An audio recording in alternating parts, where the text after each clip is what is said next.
And it's time now for our Sunday specials. Mental health challenges appear to be on the increase in Nigeria, with depression, suicidal behaviours, drug use and abuse, as well as psychoactive disorders, all featuring prominently. Experts say, despite the situation, government at all levels failed to provide adequate access to healthcare for the affected persons, while the mental health bill passed by the National Assembly is yet to get the presidential assent. In this report, TVC News' Kazim Olowe takes a look at the plight of some persons with mental illness. Mental health has to do with cognitive, behavioral, and emotional well-being. It is all about how people think, feel, and behave.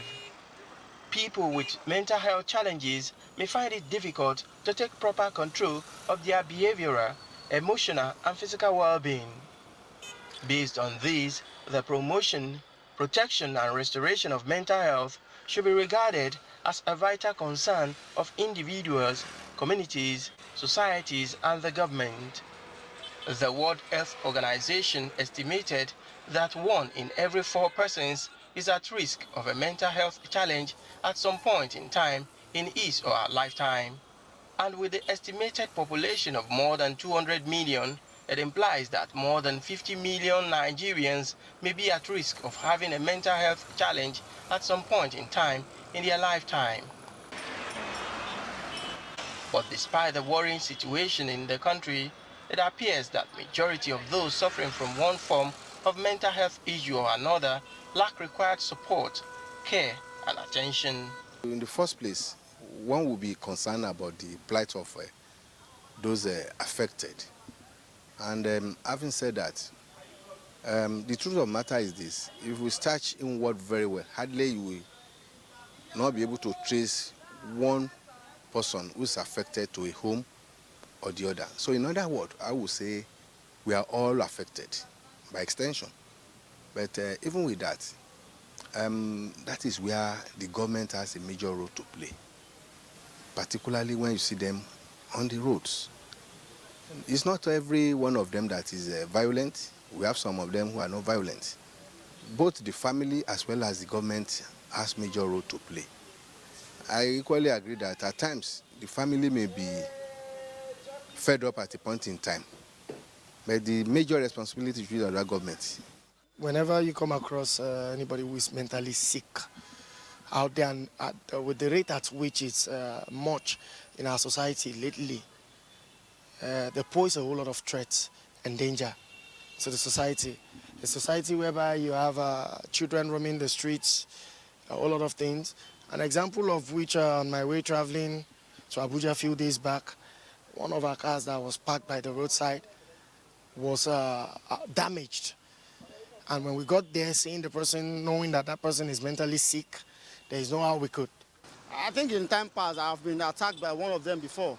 I was working on my own, Alausa Ikeja, and the guy just came and gave me a very dirty slap.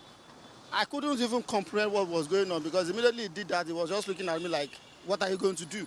So I think it's a very strong issue that the state, the government at all levels needs to do something about, because when you consider health care that is available in the country, you'll find health care for normal medical issues. But when it comes to mental issues, it's really scanty. Expert says just about 10% of the population of those suffering from one mental health issue or another have access to treatment, leaving a huge gap of 90% of affected persons with no family and societal support. Abayomi Olajide is a consultant psychiatrist at the Neuropsychiatric Hospital Abeokuta and also Secretary General, Association of Psychiatrists in Nigeria, shared his views on the situation. Because of our society, because of the perception of people in the society, we usually think of spiritual attack. We look at enemies. All these things are things that people have conceptualized. Even though in our culture we cannot remove such beliefs, but those beliefs makes the pathway to care to be disrupted. When it comes to vagrant psychotic, they are the ones who are mentally challenged, who have suffered one form of mental illness or the other, particularly psychosis, and they are not in touch with reality. And because there is breakdown of support system in the family, there is no good social support for them in the family, they've lost contact with family, with friends, with associates, they find, or sometimes some of them have been also treated in institution, mental health institution, but probably they did not follow use of medication, they didn't follow all that the professionals have told them, and when the family gets tired of them, they just push them out. And that's why you find a lot of vagrants who have psychosis on the street. He also called for signing of the National Mental Health Bill into law in order to replace the 1914 Lunacy Ordinance inherited from the British government, noting that the new document, if signed to law by the President, will facilitate development in the handling of mental health issues in the country. We need the voice of the public, civil society, non-governmental organization, all relevant stakeholders to come to our aid so that this bill that has passed can be assented to by Mr. President. We know that just having the assent is just the beginning of the bill, of the act, because we still have to go through implementation stage. And this bill will revolutionize the face of mental health services in the country. It is a bill that has looked into the structure for treatment of mentally challenged. It has looked into option of funding. It has looked at rearrangement, making mentally challenged to have their rights protected, making people to support the mentally challenged, and seeing how we can create social service for mentally challenged. People also want the state and local government to have mental health care centers in communities in order to take treatment closer to the grassroots. There's nothing wrong if we can as well have all these mental homes in every wards, not even local government this time, because in every ward we have residents and anything can happen there. So if they have access to that mental home closer to them, that will make it easier for even the family to easily take them to that places. Urging the government at every level, governments at all levels, to stand up to their responsibilities. Because whether we like it or not, these mentally ill or mentally sick people are still part of the citizenry. Irrespective of the perception of Nigerians on people suffering from mental health challenges, my interaction with Lukman indicates that with adequate treatment, love, care and attention, some of them may regain sanity as we may reduce the number of people roaming the streets aimlessly.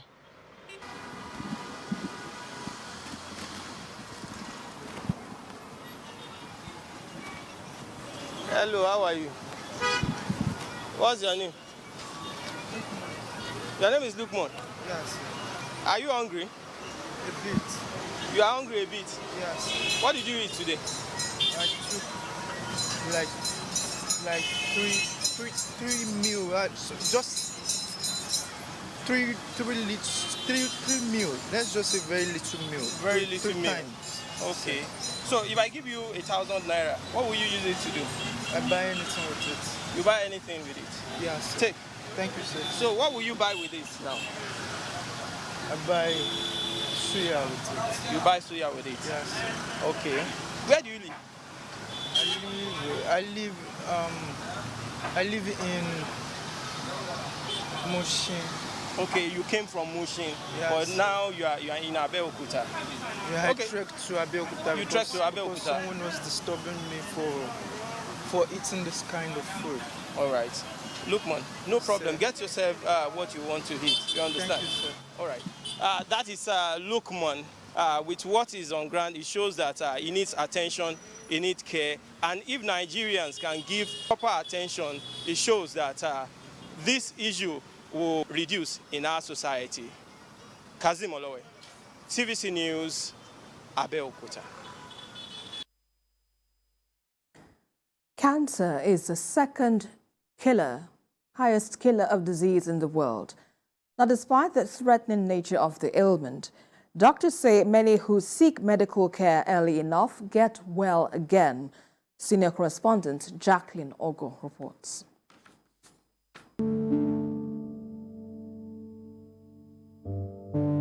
Cancer is a disease caused by uncontrollable division of cells and their spread into body tissues, damaging them and making them unable to support organs and proper functioning of the body system.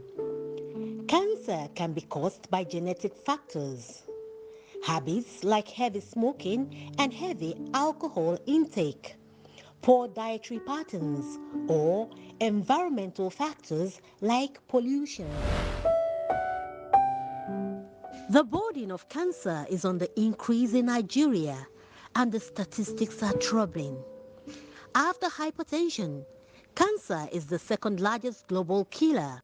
Doctors say cancers are preventable, treatable, and the rate of fatality can be slowed in severe cases through steady treatment.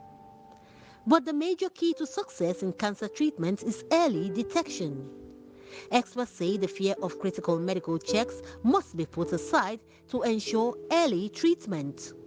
This is because some ailments manifest without initial visible symptoms.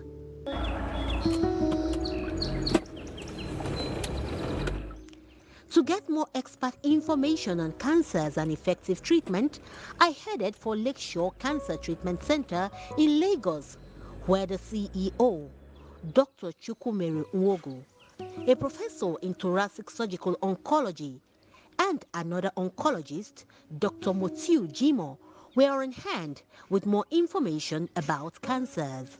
Cancer is definitely not a death sentence. Cancer can be cured if it's detected early. So it's very important. There are some cancers that you can do screening and even pick things up before they become cancerous, okay? So a good example is colon cancer, where you can pick up a polyp with endoscopy and remove the polyp, never get cancer. You can pick up some changes in the cervix, that's for women, and treat them before they even become cancerous.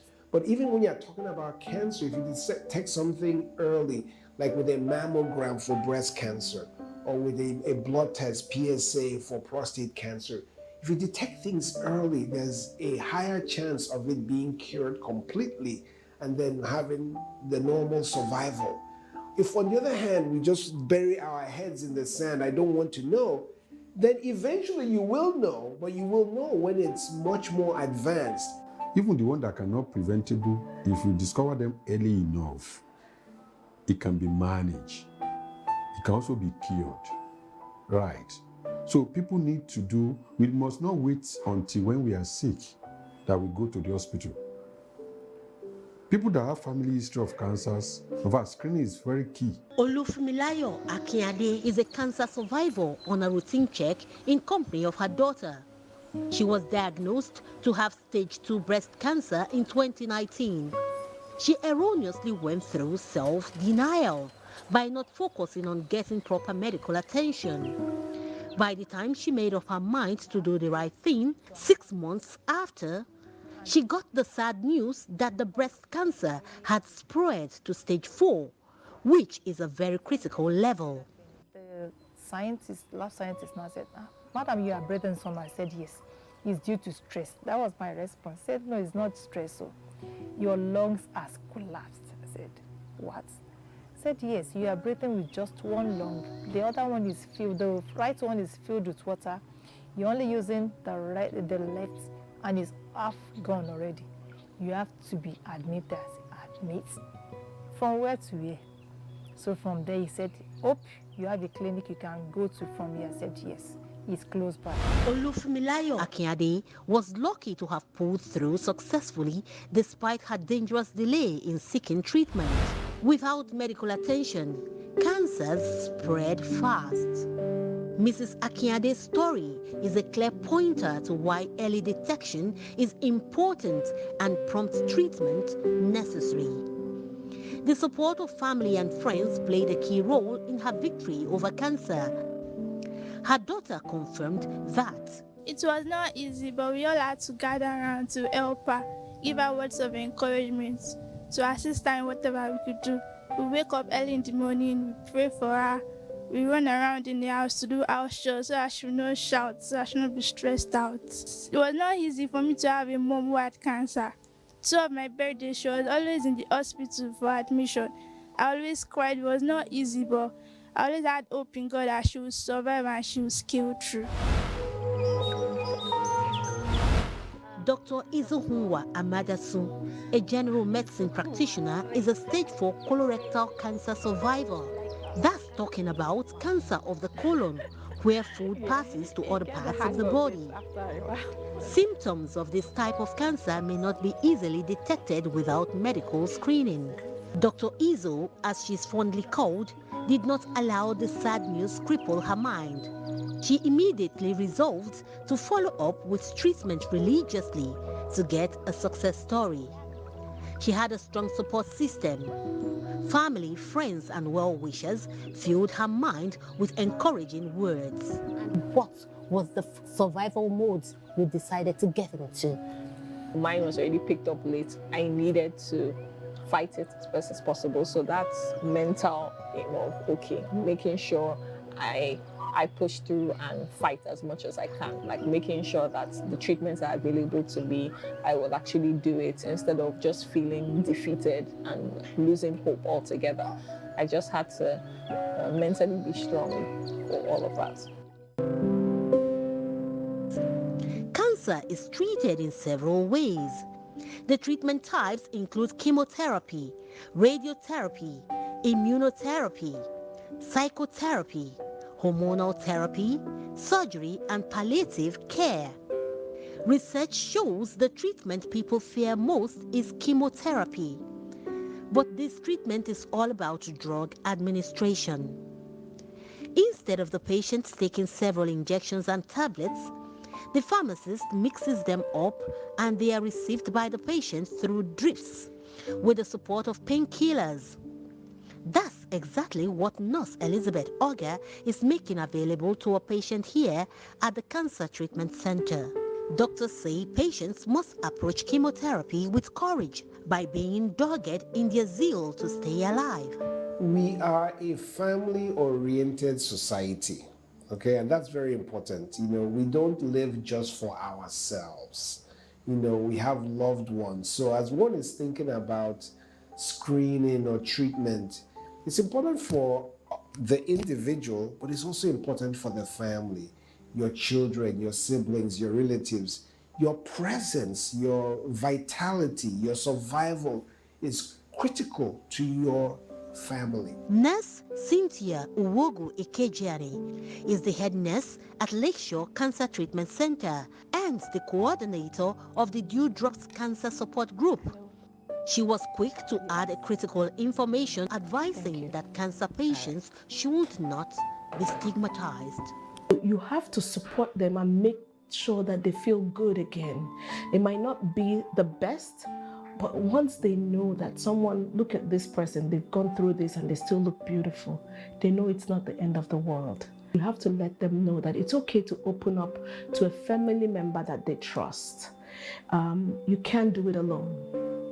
That's one thing I know. I tell people, if you want to do it alone, you will break down. But if you have someone that you can pick up the phone, just to pick up the phone and the person answers you, it goes a long way. Finally, let's turn our eyes to the courageous Dr. Izuhunwa Amadasu and the big role optimism played in her success story. She wrote a mind-blowing book, Rooftop. This interesting cancer survivor promised herself that if she pulls through treatment, she would blow the rooftop, telling her story of victory to the world. book, yes, Rooftop. It's a book that just documents my whole cancer experience from before I got diagnosed all the way to remission. And I purposefully wrote this book to really give people an insight into what cancer a cancer battle is really like, the highs, the lows, everything from, okay, what the cancer itself does to you, what the treatments are like, and then the role of things like faith in God, the role of the support system, like everything really. And I told it in a very like raw way so that people, the survivors themselves, can actually see themselves in it, they can connect to it, and people outside of them, the support systems and all, can really understand what goes on with cancer. Thank you. Thank you very, very much. Again and again, doctors insist early detection is a sure way to tackling cancer. They also say cancer is not a death sentence. Sticking with treatment therapies, maintaining a proper mindset, plus steady encouragement by friends and family members will help keep a cancer patient alive to tell a new story. Jacqueline Ogun, TVC News, Lagos.